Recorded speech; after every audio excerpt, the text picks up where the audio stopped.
Hi, welcome to another episode of the Lotus Cafe. Tonight we're going to show you how to make broccoli cheddar stuffed chicken breasts. So let's dive right in.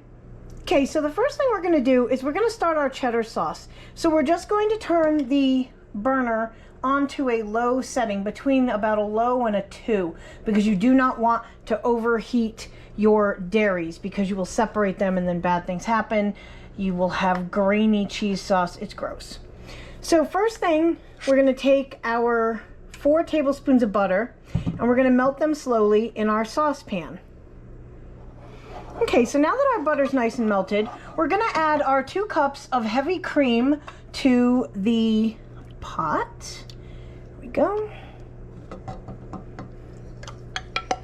I know I dumped it all over my spoon, but hey, you know, as we say here, we don't make any apologies because the food tastes good. It may not be the most pretty, but it is definitely nutritious, clean, delicious. Yeah, that's why you keep tuning in. You know you do. So, now we have our 2 cups of heavy cream, and we're just going to stir that around and let that heat up slowly, because you do not want to heat your dairy too quickly, like I said before. So we're just going to let that warm until it begins steaming. Do not let your cream boil under any circumstances, so keep that temperature at a nice low to 2, depending on your stove's particular persnicketiness. Okay, so now that our cream has started to steam, and you can see here that we did not scald the cream. There is no scald on the bottom of that pan. That is very essential. That's why keeping that heat low is so important. So what we're going to do now that our cream has started to steam is we're going to take our cream cheese, which in the recipe I tell you to cube it. It is 4 tablespoons of cream cheese. I like to just take it in my hand and just pinch off little blops in. And of course you're going to whisk those because you're going to want them to get fully incorporated and melted before you add the next ingredient. Now once you've gotten all of your cream cheese put in, and you're just going to keep stirring constantly with your whisk to melt the cheese and also keep the dairy from separating. Now that all our cream cheese is melted, we're going to slowly add our Parmesan, 1/2 cup. So we'll just shake a little of that fresh shredded Parm and we'll whisk it in. And once that melts, you'll shake a little bit more in until it's all incorporated.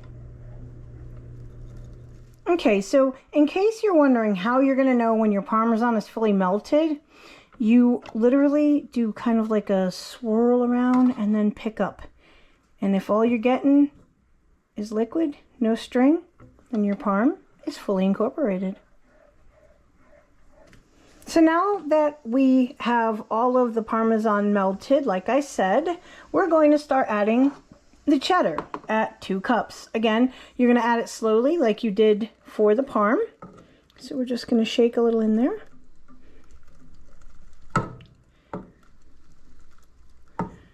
And we're going to incorporate it fully before we add the next addition. So now that the cheddar is all incorporated, and again, you can just kind of pick up the whisk and make sure that there's no clumps and anything left behind there. We're just going to take and add our 1 teaspoon of red mineral salt. Whisk it in there. And our 1/2 teaspoon of Montauk white pepper. I prefer white peppers when I do cheese sauces. That's just me. You don't have those grains showing up. It's very finely ground. And the flavor profile is amazing. So we're just going to whisk that in right there.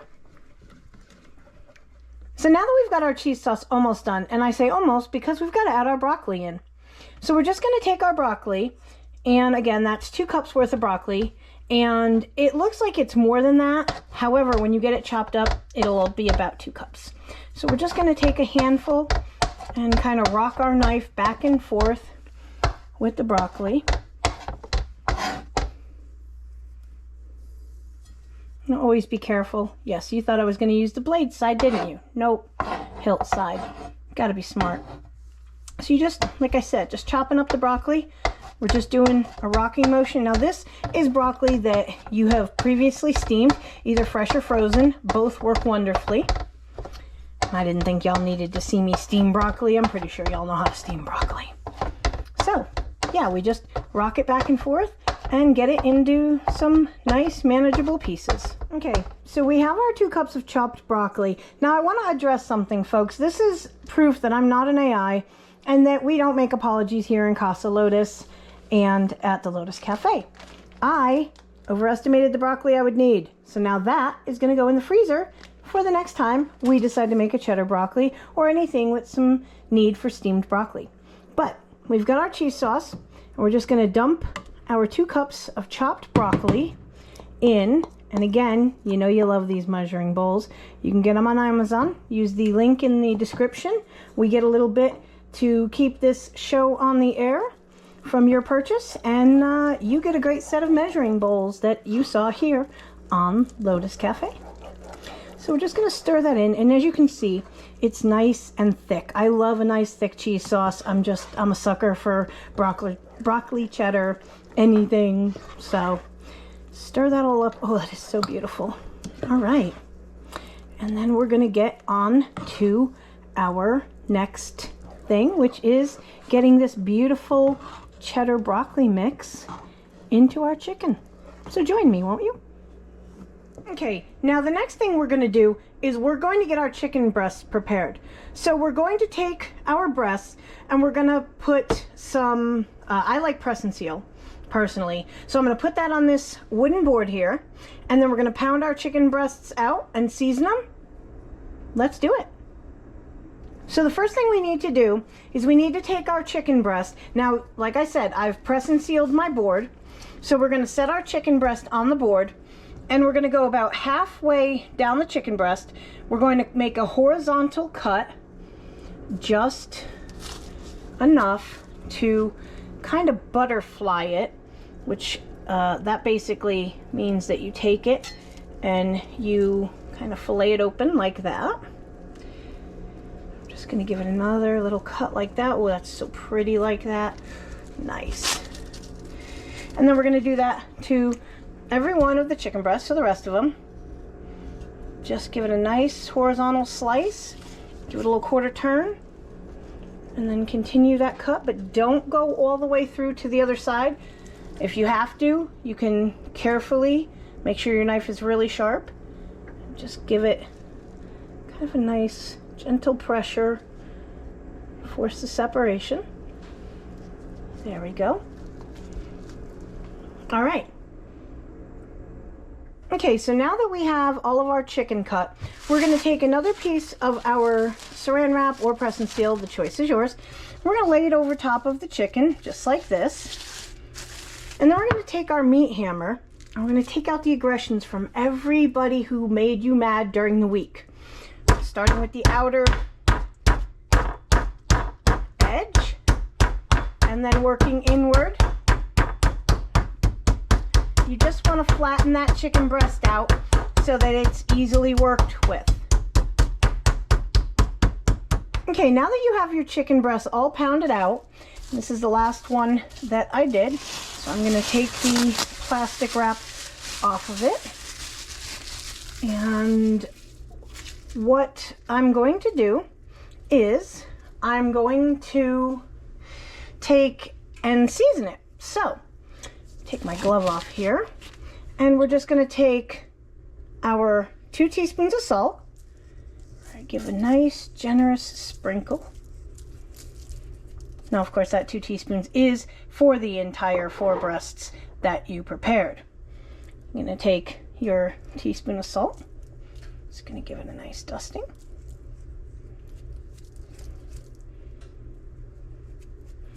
Now, of course, if you want more seasoning, feel free to add it, of course. And we're going to take our 2 teaspoons of garlic powder.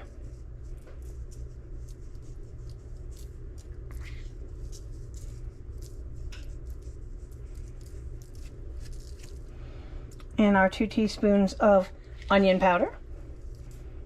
And you're just giving it a nice, loving sprinkle of all of these delicious seasonings. Okay, so we're getting ready to construct our chicken. We're going to take the chicken breast and we're going to lay it seasoned side down, which of course means that, and because I had them sitting stacked on each other, there's a little seasoning on this side, but that's okay. We're going to take the remainder of the seasoning that we had left over, and we're going to sprinkle it just a little bit on the inside. Now, if you, like us, I've added more seasoning to my plethora here because I like a little extra pepper. However, that is the only thing I added to this construct here, because the rest is properly measured. I just like a little extra pepper. So there. Now we've got our garlic, our onion, our salt, and our pepper added up, and we're going to take our cheese sauce. I'm going to take my glove off because I've made a blessed mess. I'll need another one, but that's okay. I've got plenty of them around here. So we're going to take our cheese sauce, and we're going to take our spoon. We're going to dollop that cheese sauce right in the center of that chicken. Nice, healthy dollops of that beautiful cheese sauce. And then what we're going to do, you'll notice we have some lengths of twine here.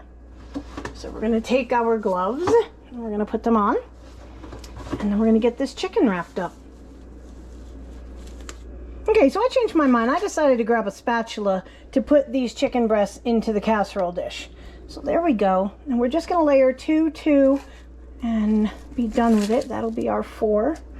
Get that chicken stuffed nicely with that broccoli there.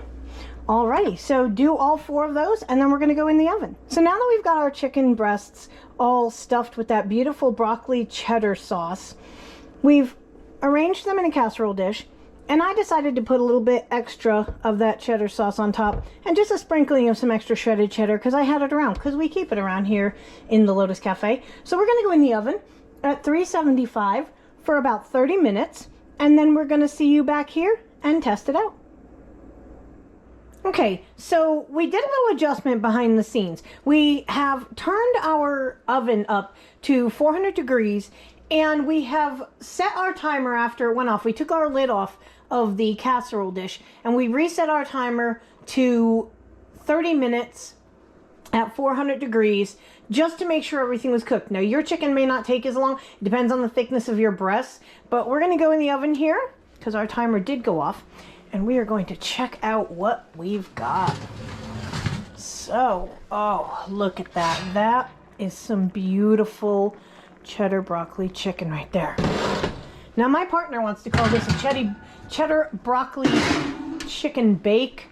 I don't know if I agree with that, but I think adding that extra cheddar broccoli sauce made it nice and creamy. So we're going to dig in here, and we're going to see you on the next episode of the Lotus Cafe. We're going to thank you for joining us. Please reminding you to subscribe, hit the like, do all those things that lets the algos know that you are listening. We call it sending the act back here at the Lotus Cafe. But until then, thank you for joining us, and we will see you next time as we heal the world one recipe at a time.